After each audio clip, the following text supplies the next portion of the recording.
गोविंद शिल्प घेऊन येत आहे 79 ट्विन बंगलोचा भव्य दिव्य पंढरपुरातील एकमेव प्रकल्प। आमच्या प्रकल्पाची वैशिष्ट्ये मनाला शांती देणारं महादेवाचं मंदिर, मुख्य रस्ता सुमारे 30 फुटांचा, अंतर्गत रस्ता सुमारे 20 फुटांचा, ग्रामपंचायत योजनेचा प्रत्येक बंगलोजला स्वतंत्र नळ, सांडपाण्याची सुरक्षित विल्हेवाट, सर्व टाइल्स ग्लॉसी आणि नामांकित कंपनीच्या, सर्व स्टेअर खिडक्या चौकटी सुपर ब्लॅक ग्रेनाइट, दोन्ही अटॅच बाथरूम पूर्णपणे टाइल्स, पंतप्रधान हर घर नल योजना पूर्णत्वाकडे, bathroom basin kitchen CP fittings हे जगवार कंपनीचे, स्टीलवर पूर्णपणे जिंदाल कंपनीचे, 1000 लिटर पाण्याची टाकी, 150 लिटर सोलर वॉटर हीटर सोबत वॉटर प्युरिफायर, प्रत्येक बंगलोजला स्वतंत्र पार्किंग, दर्शनीय भाग पूर्णपणे डॅटो टाइल्स, टाटा प्रवेश कंपनीचे आकर्षक भक्कम दरवाजा, फुटी उंचीचे सुरक्षित कंपाऊंड। मग विचार काय करताय? गोविंद शिल्प, पत्ता गट नंबर 95, हॉटेल अंगण शेजारी, टाकळी रोड, पंढरपूर।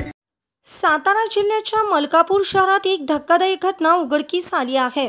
इथे एका तरुणाने आपल्या मित्रावर धारदार शस्त्राने वार करून त्याची हत्या केली। शनिवारी रात्री उशिरा कराड शहर पोलीस ठाण्याच्या हद्दीत हा प्रकार घडला।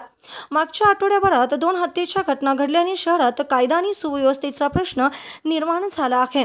सुदर्शन चौरगे असे हत्या झालेल्या 26 वर्षीय तरुणाचे नाव आहे। शनिवारी रात्री तो आपल्या एका मित्रासोबत पार्टी करण्यासाठी गेला होता।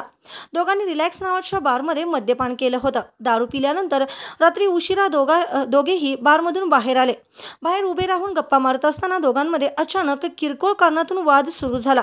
दोघेही दारूच्या नशेत असल्याने हा वाद वाढत गेला। यावेळी आरोपीने धारदार शस्त्राने सुदर्शनवर वार केले।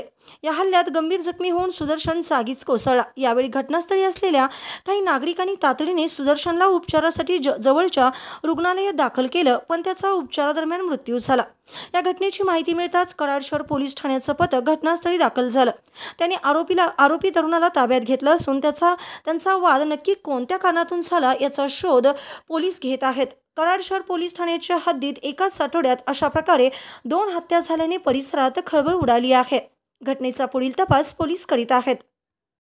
ताज्या घडामोडी पाहण्यासाठी आमच्या YouTube चॅनलवरील PVR म्हणजेच पंढरी वार्ता या न्यूजला सबस्क्राइब करा आणि शेजारील बेल आयकॉनवर